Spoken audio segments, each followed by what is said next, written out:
Hello student, good afternoon.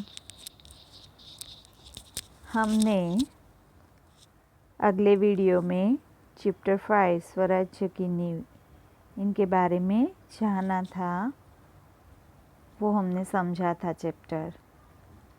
अब आगे है उनकी एक्सरसाइज जो मैं आपको अभी करवा रही हूँ। पहले उनके शब्दार्थ और टिप्पणी। ये शब्दार्थ आपको समानार्थी के तौर पे पूछे जा सकते हैं।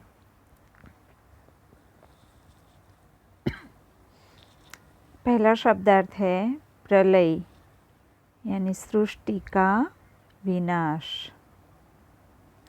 ऐशो आराम, यानी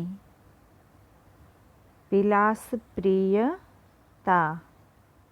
प्रतिज्ञा, यानी प्रण। दुत्कारना, यानी धिक्कारना। स्वराज्य तो अपना राज्य। व्यग्र तो आतुर। राग रंग तो गाना बजाना। रणभूमि, लड़ाई का मैदान। अंकित, निशान लगा हुआ। उत्तेजित, भड़का हुआ। ये थे आपके शब्दार्थ और टिप्पणी। अब आगे है मुहावरे। मुहावरों का यहाँ आपको अर्थ दिया गया है। सभी मुहावरे। तो सबसे पहला है मुहावरा अड़ जाना। तो उनका अर्थ होता है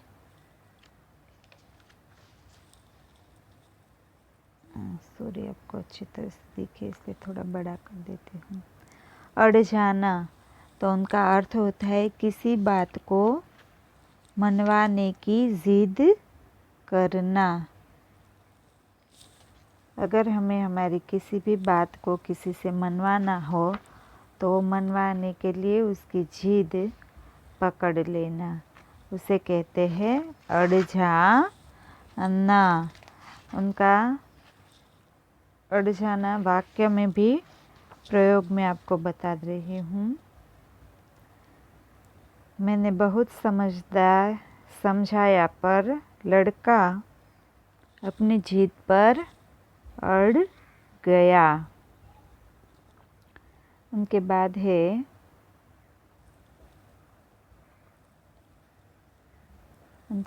है थपेड़े मारना। थपेड़े मारना तो उनका अर्थ होता है समस्याओं का तेजी से उभरना। क्या होता है थपेड़े मारना? तो कि समस्याओं का तेजी से उभरना। तो उनका वाक्य में प्रयोग इस प्रकार होगा। तेज हवा के कारण सागर की लहरें किनारे पर थपेड़े मार रही थी। उनके बाद है हाथ से निकल जाना। तो उनका अर्थ होता है अपने बस में न रहना। हाथ से निकल जाना तो कि अपने बस में न रहना उनका अर्थ था वो। उनका वाक्य है मेरी लापरवाही से एक अच्छा मौका हाथ से निकल गया। क्या? तो कि मेरी लापरवाही से एक अच्छा मौका हाथ से निकल गया। उनके बाद है भूमि तैयार करना।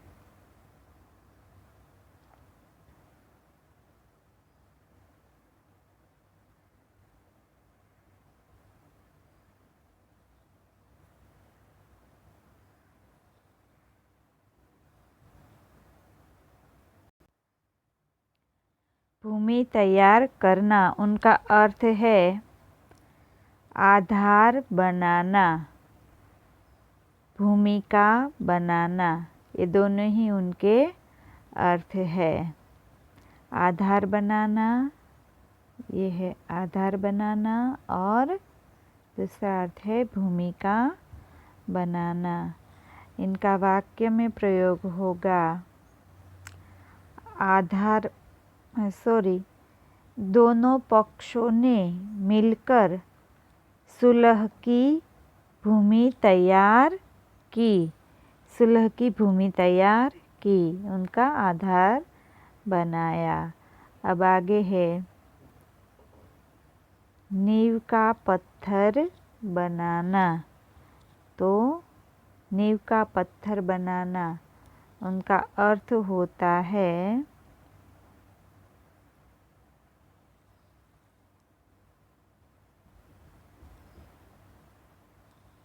उनका अर्थ यही होता है किसी खास, यहाँ पे किसी खास कार्य की शुरुआत करना। क्या होता है? तो कि किसी खास कार्य की शुरुआत करना, ये उनका अर्थ होता है, किसी खास कार्य की शुरुआत करना। ये हो रहा है किसी खास कार्य की शुरुआत करना, उनका अर्थ होता है, ये उनका अर्थ था नींव का पत्थर बनना। तो कि किसी खास कार्य की शुरुआत करना। उनके बाद उनका वाक्य में प्रयोग होगा किसी भी घर में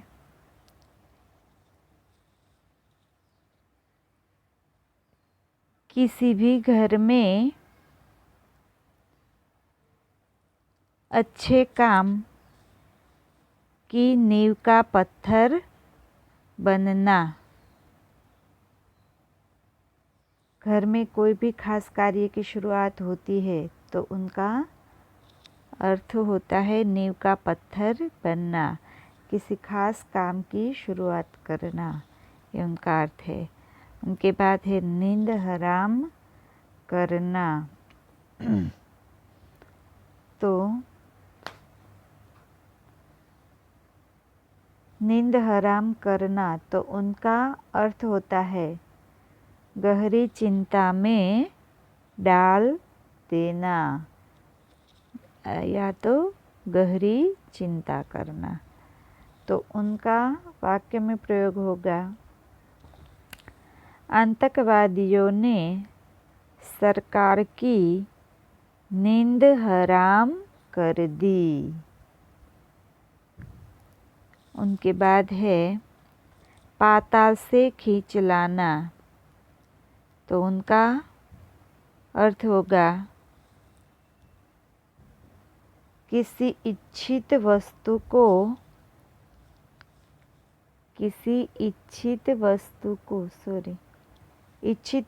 को कहीं से ढूंढ लाना।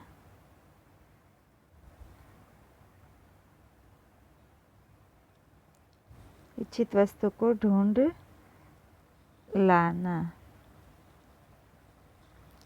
तो उनका वाक्य में प्रयोग इस प्रकार होगा चौधरी जी चाहे तो ऐसी अंगूठी पाताल से भी खींच ला सकते हैं। ये था उनका वाक्य में प्रयोग, किसी इच्छित चीज को कहीं से ढूंढ लाना। उनके बाद आगे है आंखें खोलना। तो उनका अर्थ है सजग होना, हमेशा कहते हैं ना, वही सजग होना। आंखें खोलना तो या तो सत्य समझ में आ जाना, ये भी उनका अर्थ हो सकता है। उनका वाक्य में बिना ठोकर लगे किसी की आंखें नहीं खुलती। बिना ठोकर लगे किसी की आंखें नहीं खुलती। उनके बाद है मौत से जूझना। मौत से जूझना तो उनका अर्थ होता है साहस से मौत का सामना करना। क्या होता है तो कि साहस से मौत का सामना करना उनका अर्थ होता था ये। अब उनका वाक्य तूफानी सागर में वह देर तक मौत से जूझता रहा। क्या तो कि तूफानी जो तूफान आता है ना, तो उस तूफानी सागर में वो देर तक मौत से जूझता है, लड़ता रहता है। अब आगे आपका स्वाध्याय है। स्वाध्याय के अंदर क्वेश्चन नंबर 1, एक दो वाक्य में उत्तर दीजिए। ये है आपका क्वेश्चन 1। पहला क्वेश्चन है रानी लक्ष्मीबाई की चिंता का कारण क्या था। तो उनका आंसर नीचे है।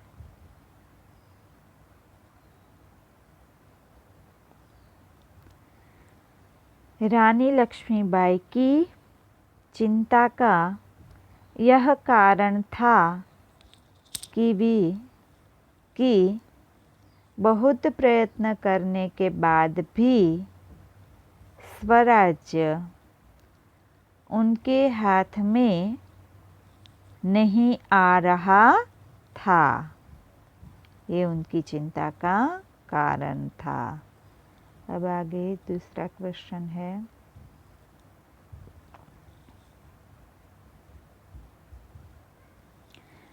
बाबा गंगादास ने रानी लक्ष्मीबाई से क्या कहा था।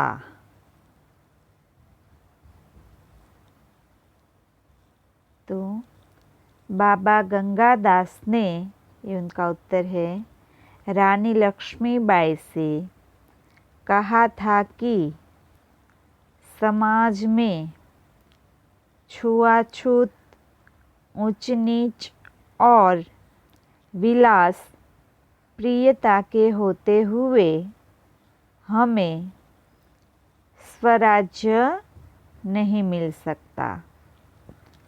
स्वराज्य केवल सेवा, तपस्या और बलिदान से ही मिल सकता है। आगे क्वेश्चन नंबर 3।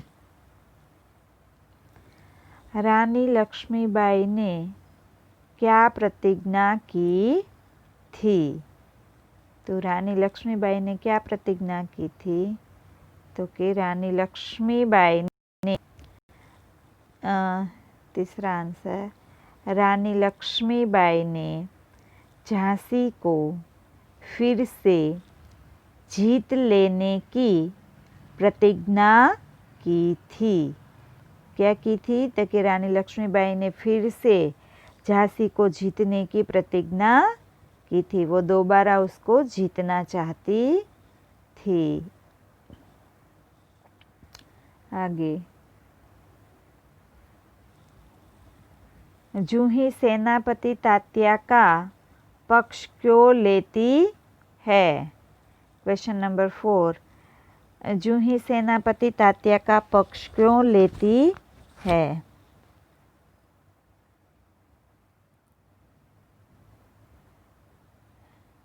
उनका आंसर है, आंसर नंबर 4, जूही सेनापति तात्या का पक्ष लेती है क्योंकि वह उससे प्रेम करती है। जूही है वो तात्या का पक्ष लेती है क्योंकि वो उससे प्रेम करती है। अब आगे क्वेश्चन नंबर 5। तात्या रानी लक्ष्मीबाई के सामने लज्जित क्यों हो उठे? तो उनका आंसर है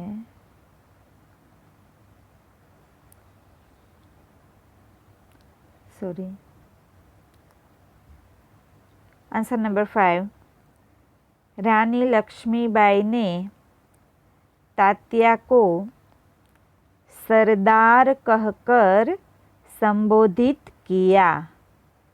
रानी के मुँह से अपने लिए यह संबोधन सुनकर तात्या लज्जित हो उठे, क्योंकि रानी ने उसको सरदार कहा इसलिए उसको शर्म आई, वो लज्जित हो गए। ये थे आपके क्वेश्चन नंबर 1 के आंसर। अब आगे है क्वेश्चन नंबर 2।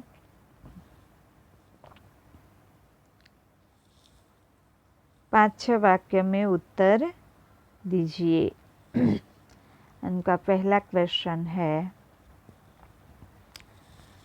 मार्ग में हिमालय अड़ने, डरावनी लहरों के थपेड़े मारने, नाविकों के सो जाने से क्या अभिप्राय है? फिर से मैं क्वेश्चन दोहरा रही। मार्ग में हिमालय अड़ने, डरावनी लहरों के थपेड़े मारने, नाविकों के सो जाने से क्या अभिप्राय है? तो इनका आंसर मैं आपको बता रही हूँ।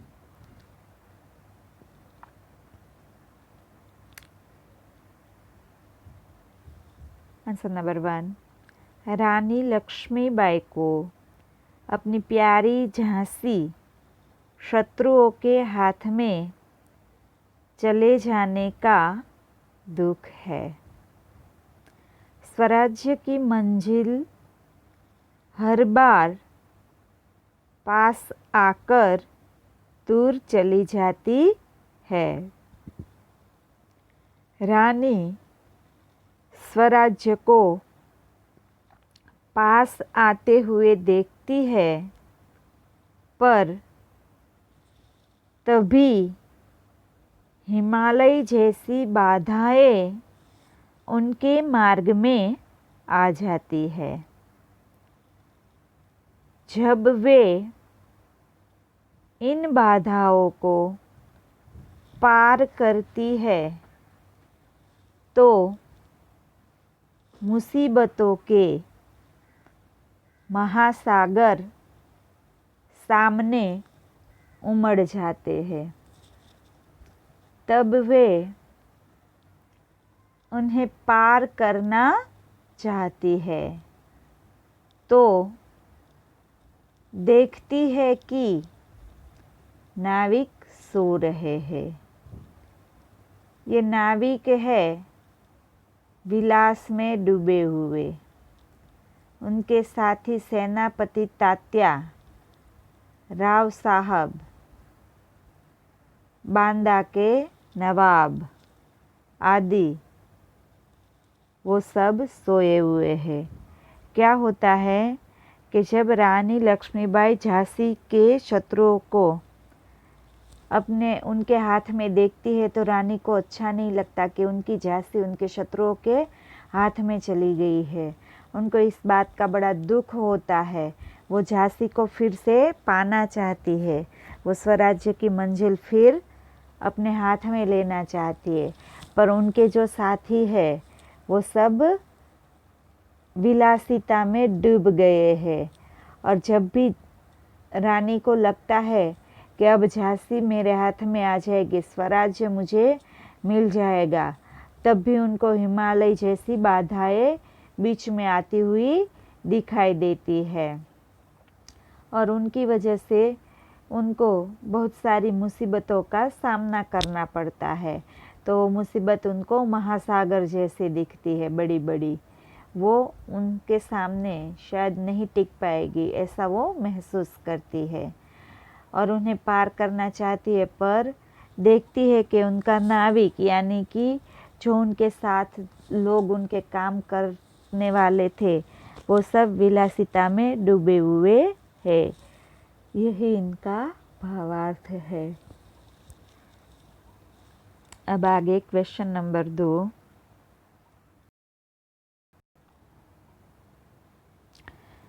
रानी लक्ष्मीबाई देशभक्ति की एक अद्भुत मिसाल थी, समझाए। तो उनका आंसर यहाँ पे है आंसर नंबर 2। रानी लक्ष्मीबाई हमारे इतिहास का एक अत्यंत तेजस्वी चरित्र है। स्वराज्य ही उनका अंतिम लक्ष्य है। इसके लिए वे बड़े से बड़ा बलिदान दे सकती है। स्वराज्य की नींव बनने में ही वे जीवन की सार्थकता मानती है। उन्हें राग रंग से सख्त नफरत है। उन्हें यह चिंता है कि स्वराज्य के लिए लड़ रहे उनके सैनिकों की वीरता कलंकित न होने पाए। सचमुच रानी लक्ष्मीबाई देशभक्ति की एक अद्भुत मिसाल है। तो रानी लक्ष्मीबाई है वो एक देशभक्त की वो बहुत ही अच्छी देशभक्त थी और वो उनकी बहुत ही अच्छी मिसाल है। उन्होंने अपने देश के लिए बहुत ही अच्छे काम किए। वो अपने देश को फिर से पाना चाहती थी। तो इतिहास के अंदर एक अत्यंत तेजस्वी चरित्र रहा है रानी लक्ष्मीबाई का। राज्य ही उनके लिए अंतिम लक्ष्य था, इसलिए वे बड़े से बड़ा बलिदान दे सकती थी। वो अपने राज्य के लिए सबसे बड़ा बलिदान, उनका जो भी हो वो बलिदान अपने राज्य के लिए वो दे सकती थी। और वो बहुत ताकतवर थी और लड़ती भी बहुत अच्छा थी। वो अपने बच्चे को साथ में लेकर हमेशा लड़ाई में जाती थी। उनको रंग राग से बहुत ही नफरत थी। उनको जो लोग विलासिता में डूब जाते और अपने लक्ष्य को भूल जाते, अपने देश के प्रति जो उनका कर्तव्य था वो कर्तव्य नहीं निभाते, तो उनसे उनको सख्त नफरत थी। वैसे लोग उसको अच्छे नहीं लगते थे और उनको अपने सैनिकों के कलंक की चिंता थी कि वो लोग इतना अच्छा लड़ रहे तो उनको ऐसा कोई कलंक ना लग जाए। और वो अपने देश को सचमुच ही अपना देश मानती थी और उनके लिए, अपने स्वराज्य के लिए वो खूब लड़ती थी। उनके लिए कुछ भी बलिदान भी वो दे सकती थी। अब आगे है क्वेश्चन नंबर 3।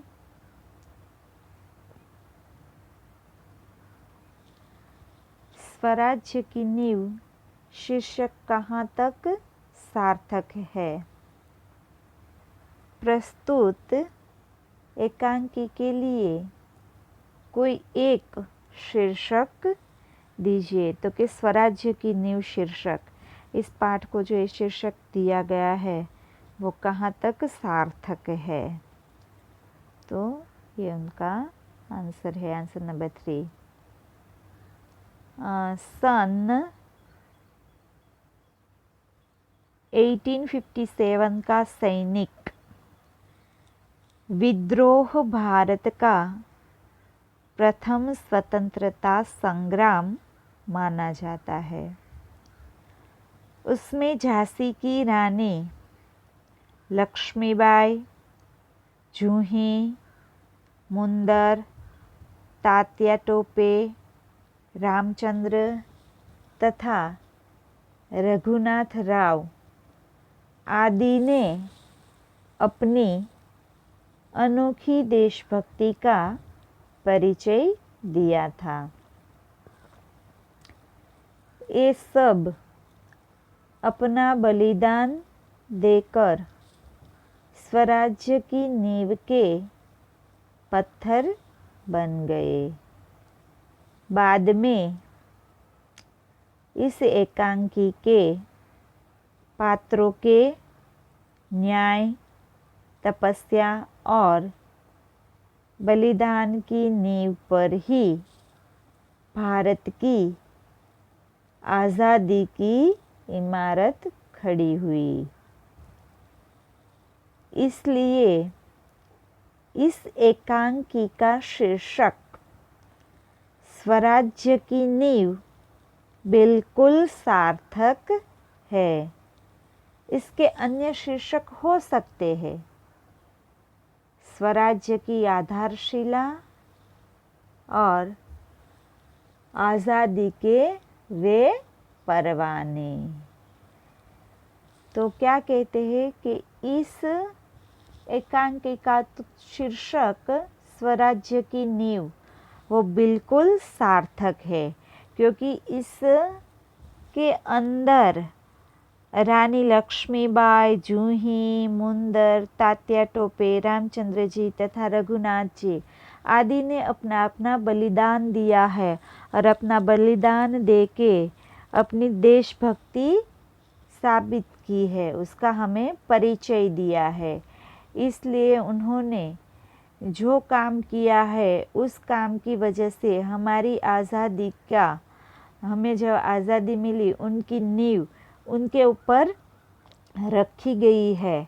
इसलिए यही शीर्षक इस एकांकी के लिए सार्थक है। स्वराज्य की नींव वो बहुत ही बढ़िया शीर्षक है।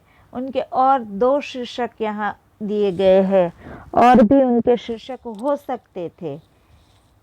कौन से? तो कि स्वराज्य की आधारशिला और आज़ादी के वे परवाने, ऐसा भी हम उन्हें शीर्षक दे सकते थे, पर स्वराज्य की नींव वो सबसे अच्छा शीर्षक है।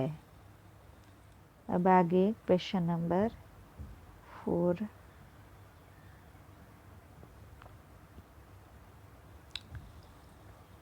प्रस्तुत एकांकी में से उन कथनों को छांटिए जिससे पता चलता है कि युद्ध की छाया में भी साहस, वैभव, विलास में डूबे थे। उनका आंसर नंबर 4। Answer number 4। यहाँ हमें कुछ उदाहरण दिए गए हैं कि कैसे जब ये स्वराज्य की लड़ाई चल रही थी तब ये लोग विलासिता में डूबे हुए थे। तो उनके यहाँ कुछ उदाहरणों के आधार पर हमें समझाया गया है। पहले जूही क्या कहती है इसके बारे में? तो जूही कहती है कि जानती हूँ महारानी, हम विलासिता में डूब गए हैं। जूही खुद जानती है कि वो सब विलासिता में डूबे हुए हैं। वो वहाँ महारानी को भी ये बताती है। और दूसरा है मुंदर भी कहता है, विलासिता में डूबे हैं राव साहब, बांदा के नवाब और सेनापति तात्या। ये सब लोग भी विलासिता में डूब गए हैं। विलासिता में यानी राग रंग में, गाने में, नाचने में और मदिरा पान करने में, इस तरह की विलासिता में वो डूब जाते हैं और वो भूल जाते हैं कि उनका क्या कर्तव्य है, उनको क्या कार्य करना था। उनको अपने स्वराज्य को वापस लाना था, पर वो सब इस तरह की विलासिता में डूब जाते हैं तो वो अपना कर्तव्य भूल जाते हैं। और तीसरा है लक्ष्मीबाई। लक्ष्मीबाई कहती है, जूही ने उन्हें रोका है। मुंदर, मैं जानती हूँ, जब राव साहब के लिए बुलाने इसे आए थे तो इसने उनको बुरी तरह धुतकार दिया था। जूही क्या कहती है कि जूही ने उन्हें रोका हुआ है। मुंदर, मैं जानती हूँ, जब राव साहब को वो बुलाने आए थे तो उसको धुतकार दिया, क्योंकि राव साहब है वो विलासिता में डूबे हुए थे। वो मदिरा पान में और नर्तकियों के नाच गान में पड़े हुए थे, इसलिए रानी उनको धुतकारती है। उनको इस बात की सख्त नफरत है, उनको ये पसंद नहीं, क्योंकि विलासिता में डूबकर लोग अपने कर्तव्य को भूल जाते हैं, इसलिए रानी को ये सब पसंद नहीं है। तो ये सारे लोग बता रहे हैं कि ये सब विलासिता में डूबे हुए हैं, इसीलिए यहाँ हमें ये कहा गया है कि इनको सार्थक किया गया है। प्रस्तुत एकांकी में उन कथनों को छांटिए, हमने यहाँ उसको देखना है और यही हमें दिखाई देता है। रानी जो देखती है, जूही जो बता रही है, मुंदर जो बता रहा है, उनके आधार पर हमें पता चलता है कि युद्ध के दौरान ये सब लोग विलासिता में डूब जाते थे। तो बच्चों, आज का हमारा वीडियो यहीं तक रहेगा और आपका होमवर्क भी क्वेश्चन नंबर 1 और 2 रहेगा। ये आपको आपकी नोटबुक्स में लिखने हैं और डेडलाइन से पहले आपको सबमिट भी करवाना है। आप सब लोग सबमिट नहीं करवा रहे हैं, तो प्लीज़ अपना होमवर्क सब लोग सबमिट ज़रूर करवाएं। ओके बच्चों, थैंक यू। आज का हमारा वीडियो यहीं तक रहेगा।